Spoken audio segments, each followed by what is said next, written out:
Pendant nos années à la faculté de Vaux-sur-Seine, justement, nous prenions le train de banlieue pour arriver à cette église même lorsque Paul Appéré en était le pasteur. C'est une grande joie d'être de retour et merci à vous qui êtes présents et à ceux qui sont en ligne.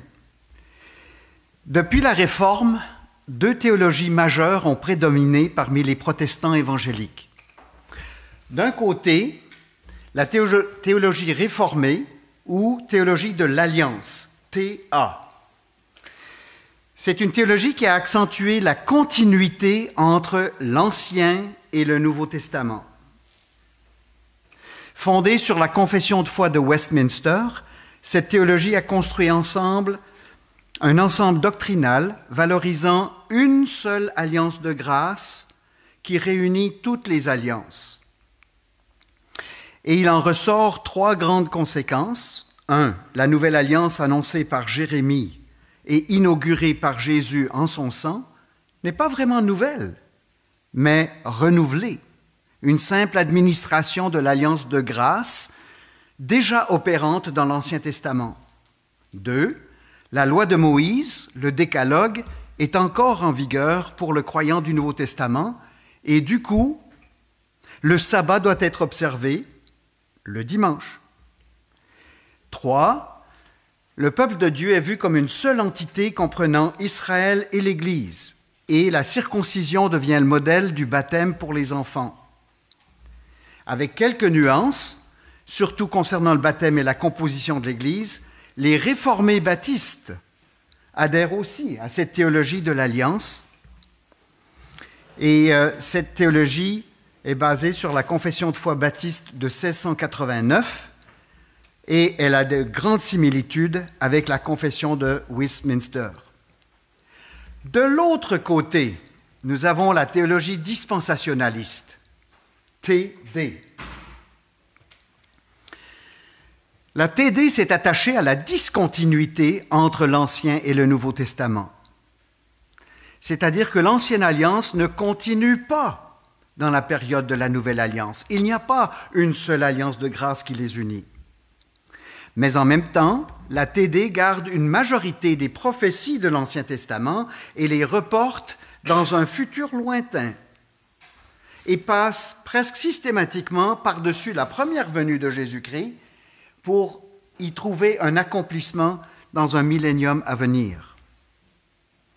En Amérique, le dispensationalisme a joui d'un rayonnement majeur en raison de l'énorme influence des versions de la Bible avec des Bibles à commentaires, comme celle de Scofield, ou plus récemment, les pasteurs théologiens tels que John MacArthur ou David Jeremiah. La TD, donc, adopte une herméneutique littérale concernant les promesses nationales, les promesses territoriales faites à Israël, et elle les projette donc dans cette période milléniale à la fin des temps. La discontinuité entre l'Ancienne et la Nouvelle Alliance aboutit à une distinction, voire un clivage entre Israël et l'Église, comme si Dieu avait deux peuples. Certains dispensationalistes, tels que Ron Cantor, prévoient une restauration nationale d'Israël après l'entrée de la plénitude des nations. Le dispensationalisme progressif a un petit peu atténué ce système de 7 dispensations étanches, mais on trouve encore une distinction entre Israël et l'Église et un accent sur l'accomplissement millénial des promesses de l'Ancien Testament à Israël. La théologie de la Nouvelle Alliance présente une voie moyenne entre la TA et la TD. Elle n'est ni fédocentrique, du latin fedus, qui veut dire alliance, donc elle n'est pas centrée sur l'alliance de grâce, la théologie de la Nouvelle Alliance, ni israélocentrique. Elle propose un fondement qui incorpore la discontinuité, la continuité et la transformation. C'est une transformation des réalités symboliques de l'Ancien Testament en accomplissement néo-testamentaire. La TNA tente de faire honneur à la théologie biblique avant la théologie systématique. Nous croyons pouvoir aborder les textes bibliques sans les lunettes foncées des systèmes préalables comme la Confession de Westminster ou les principes dispensationalistes. La TNA est une théologie systématique, chrétienne, historiquement baptiste, centrée sur Jésus-Christ lui-même, christocentrique. La théologie de la Nouvelle Alliance est un nom assez récent, surgissant vers la fin du XXe siècle, mais la théologie elle-même a des racines beaucoup plus anciennes. Dès le départ, les pères de l'Église ont clairement exprimé des différences, c'est-à-dire une discontinuité entre l'ancienne et la Nouvelle Alliance. D'autre part, au temps de la Réforme, dans les années 1520, on discerne des convictions chez les frères anabaptistes qui ont donné précédence au Nouveau Testament face aux réformateurs premiers, surtout Ulrich Zwingli. Il pointe aussi comme un vecteur vers la TNA. Enfin, certains baptistes particuliers, Particular Baptists, signataires de la Confession baptiste de Londres en 1644, ont des perspectives qui vont également dans le sens herméneutique de la TNA. Le mouvement moderne des années 1970 jusqu'à maintenant a de solides fondements et n'est clairement pas une nouvelle théologie. C'est la théologie de la Nouvelle Alliance. Les tenants de la TNA ont en commun plusieurs domaines théologiques avec ceux de la TA et ceux de la TD.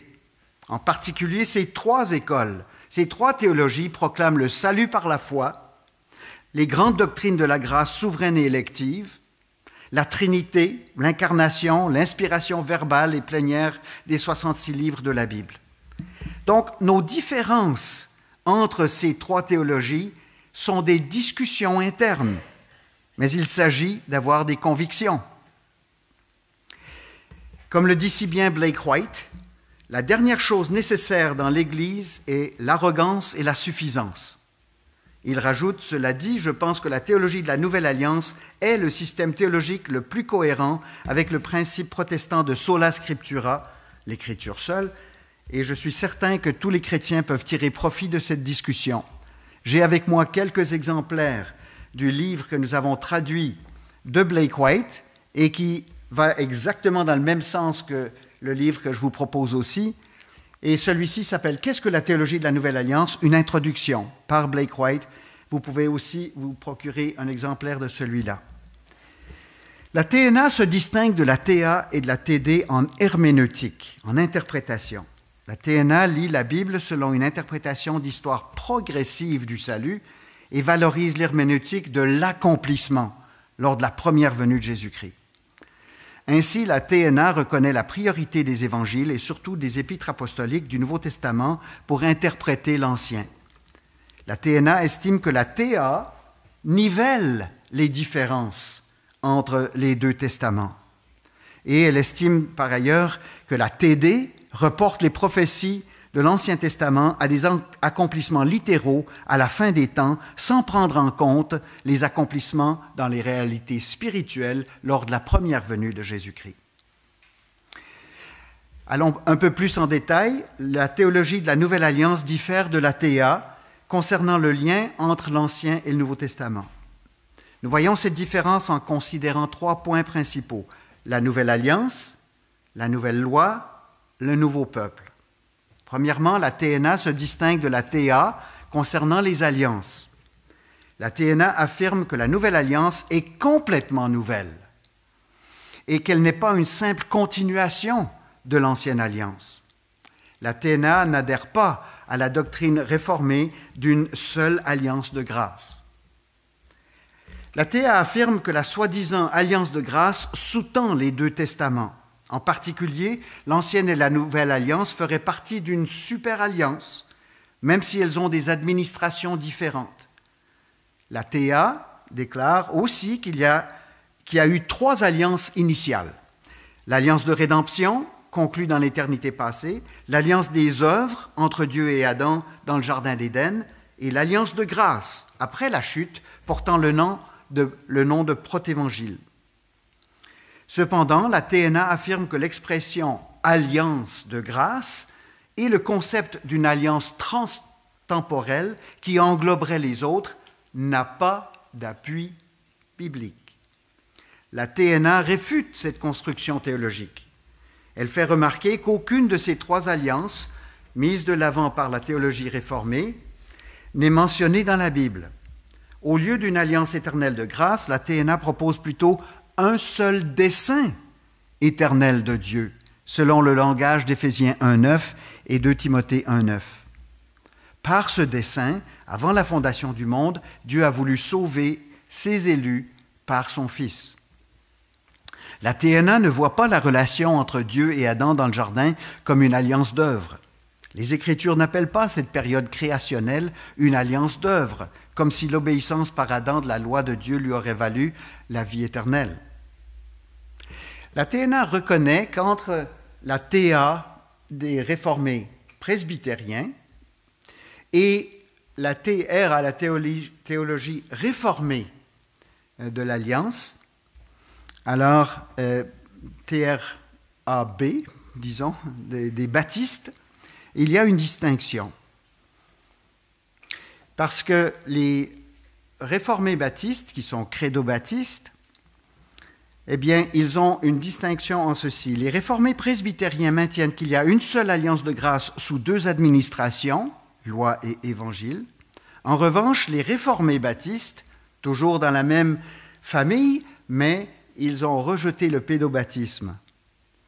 Et ils voient que cette alliance de grâce est toujours opérante, graduellement dans l'Ancien Testament, et elle est ratifiée ou établie par le sang du Christ dans le Nouveau Testament. De plus, les réformés baptistes n'acceptent pas la notion presbytérienne que l'alliance de grâce est de la même substance que l'ancienne alliance. Plutôt, l'alliance de grâce est de la même substance que la nouvelle alliance. La TNA voit trois problèmes liés à cette interprétation de ce sous-ensemble. D'une part, comme on vient de voir pour l'alliancisme presbytérien, l'expression « alliance de grâce » n'est pas un langage biblique, mais plutôt théologique.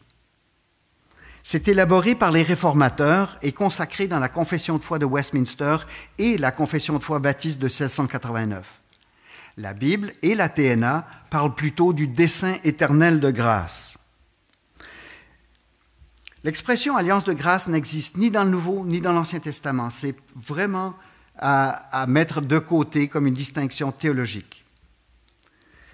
D'autre part, l'analyse réformée baptiste ne semble pas saisir clairement le rôle négatif de la loi. Oui, la loi est bonne, la loi de Dieu est toujours bonne, mais elle n'accomplit pas le dessein plénier de Dieu. Elle condamne l'homme plutôt. Et il semble que nos amis réformés, qu'ils soient presbytériens ou baptistes, n'ont pas saisi ce rôle négatif de la loi. Enfin, la théologie réformée baptiste pense se distinguer de la théologie de Westminster en disant que la nouvelle alliance ne commence qu'avec la venue du Christ, mais en fait, elle ne réussit pas à décrocher le point de départ du protévangile, car elle est trop attachée au langage et à l'étoffe de l'alliance de grâce. Deuxièmement, la TNA se distingue de la TA concernant la loi. Pour la TNA, le rôle de la loi mosaïque est temporaire, aboutit à la condamnation. Car selon l'apôtre Paul, la loi stimule le péché, domine le pécheur, le condamne. L'ancienne alliance est inaugurée et sous-tendue par cette loi. Elle est échue à la venue de Christ. C'est ce que nous voyons dans Galates 3, 23 et 24, qui est souvent mal traduit. Dans son sens original, Galates 3, 23 et 24 nous disent « Ainsi la loi a été un gardien jusqu'à Christ, plutôt qu'un pédagogue qui enseignerait. La loi a été un gardien jusqu'à Christ, afin que nous soyons justifiés par la foi. La foi étant venue, nous ne sommes plus sous ce gardien. » Alors Jésus-Christ est le but et la fin de la loi. Tous les aspects cultuels, cérémoniels et moraux de la loi et de l'Ancienne Alliance sont accomplis en Jésus-Christ. Et ainsi, il y a continuité à l'intérieur de la discontinuité, comme le dit si bien Douglas Moo. La théologie de l'Alliance fait une division tripartite de la loi. Les parties civiles et cérémonielles seraient caduques, mais non pas la partie morale, incarnée dans les 10 commandements. Cette loi, soi-disant morale, continuerait à avoir une force contraignante sur la conscience des croyants, nous, dans l'ère de la Nouvelle Alliance. Cependant, la TNA considère que la loi de l'Ancien Testament est d'une seule pièce et que celle-ci a été accomplie en Jésus-Christ parfaitement dans la Nouvelle Alliance. Les Épîtres déclarent nettement l'affranchissement de la loi pour les croyants de la Nouvelle Alliance. Ceux-ci ne sont plus sous la loi, mais sous la grâce, et ils sont conduits par l'Esprit. Ils ne sont pas sans loi, ni contre la loi, ni hors la loi, antinomistes, mais plutôt sous la loi du Christ, selon 1 Corinthiens 9, 21. Troisièmement, la TNA diverge de la TA en ce qui concerne le peuple de Dieu. La TA lie Israël à l'Église en affirmant que l'Église était Israël dans l'Ancien Testament et que l'Église du Nouveau Testament est l'Israël de l'Ancienne Alliance. Le baptême des nourrissons remplace la circoncision comme signe d'appartenance au peuple de Dieu. Ce peuple est mixte, étant composé de croyants et de non-croyants. La TNA considère plutôt que l'Église est composée des croyants dès leur conversion. C'est le baptême du confessant qui constitue l'entrée dans l'Église visible. Celle-ci veille constamment à la pureté du troupeau. Elle ne garde comme membres que ceux qui professent le nom de Jésus-Christ et se maintiennent dans une saine doctrine, de bonnes relations fraternelles et une conduite digne. L'Église est composée d'élus d'origine juive et d'origine païenne. Elle est par son union avec le Christ l'Israël de Dieu. La TNA reconnaît que Dieu avait un peuple dans l'Ancien Testament, mais ce n'est pas tout Israël visible, seulement le reste fidèle, selon Romains 9, 6, car tous ceux qui descendent d'Israël ne sont pas Israël. La théologie de la Nouvelle Alliance diffère aussi de la théologie dispensationaliste. La TNA se distingue en ce qu'elle ne comprend pas la Nouvelle Alliance comme une parenthèse, une intercalation, une dispensation préalable à un retour aux dispositions de l'Ancien Testament vers la fin de l'histoire humaine. La TD adopte une herméneutique littérale concernant les promesses nationales et territoriales faites à Israël et les projette systématiquement dans un avenir lointain. Les accomplissements littéraux de ces promesses devraient se réaliser dans ce qu'on appelle la période milléniale à la fin des temps. Cependant, la TNA voit le passage de l'Ancien Testament au Nouveau comme celui de l'ombre à la réalité dès la première venue de Jésus-Christ. Les promesses et les types de l'Ancien Testament n'étaient que l'ombre, mais les accomplissements et les antitypes en Jésus-Christ lors de sa première venue sont la réalité. La TNA reconnaît que certaines promesses de l'Ancien Testament se sont accomplies plus d'une fois et peuvent faire référence aux nouveaux cieux et la nouvelle terre à venir. Toutefois, la TNA ne configure pas le temps avec un millénium littéral avant la consommation finale. La plupart des adeptes de la TNA ne voient que 2 âges, l'âge présent et l'âge à venir. Alors que la TD voit une distinction entre Israël et l'Église, la TNA affirme que Dieu a un seul peuple. L'Église est l'Israël de la fin des temps. Ce n'est pas une théologie de remplacement, mais d'accomplissement.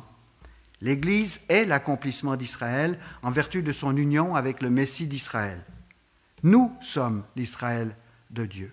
Paul établit clairement dans Galates 3,7 que ceux qui ont la foi sont les fils d'Abraham. Il ajoute au verset 29, « Et si vous êtes à Christ, alors vous êtes la descendance d'Abraham, héritier selon la promesse. » Et à la fin de son épître aux Galates, Paul conclut en désignant l'Église comme l'Israël de Dieu.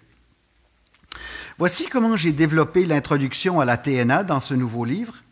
On commence par la démonstration que le choix de l'une ou l'autre de ces théologies entraîne des conséquences concrètes importantes. Par exemple, comme on l'a dit, ceux qui adhèrent à la théologie de l'Alliance pratiquent le pédobaptisme et font ainsi partie d'églises multitudinistes. Parmi ceux qui adoptent la théologie dispensationaliste, bon nombre sont prêts à soutenir les politiques d'Israël et un avenir national pour Israël. La deuxième partie du livre retrace les témoignages historiques des 4 périodes que nous avons mentionnées, où la théologie de la Nouvelle Alliance a eu des expressions certaines. les pères de l'Église des premiers siècles, les frères suisses anabaptistes du XVIe, les baptistes particuliers anglais du XVIIe siècle et l'émergence du mouvement moderne à partir des années 1970. Cette partie-là est particulièrement intéressante sur l'histoire. Ensuite, troisième partie, l'anticipation de la Nouvelle Alliance dans l'Ancien Testament. Et nous examinons les prophéties qui mènent à la Nouvelle Alliance, et en particulier celle de Jérémie 31. « Voici les jours viennent, oracle de l'Éternel, où je conclurai avec la maison d'Israël et la maison de Juda une alliance nouvelle, non comme l'alliance que j'ai conclue avec leur père. » Nous faisons le tour d'un grand nombre d'autres témoignages explicites et symboliques, des allusions, des types, des trajectoires dans l'Ancien Testament, qui pointent tous comme des vecteurs vers l'alliance nouvelle que Jésus-Christ traite lors de sa venue. Dans la partie 4, où nous définissons la nouvelle alliance selon la parole du Christ, ceci est la nouvelle alliance en mon sang. Comme un grand négociateur qui amène la paix, la victoire, alors il a un pacte, il a une alliance.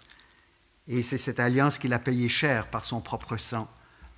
Et ce pacte nous est décrit dans le Sermon sur la montagne, dans toutes les prescriptions du Christ. C'est la nouvelle alliance. Selon Paul dans 2 Corinthiens 3, nous remarquons l'abolition de l'ancienne alliance, la prééminence de la nouvelle, et cela est aussi vrai dans l'Épître aux Hébreux. La partie 5 examine la loi. Comment le Décalogue, document fondamental de l'ancienne alliance qui a été donné à Israël, a été accompli dans le plus grand commandement de Jésus-Christ, qui est en fait double. Nous notons que la loi de Moïse, y compris le sabbat, n'est pas relancée par les auteurs du Nouveau Testament. Les chrétiens sont sous la loi du Christ, non sous la loi de Moïse.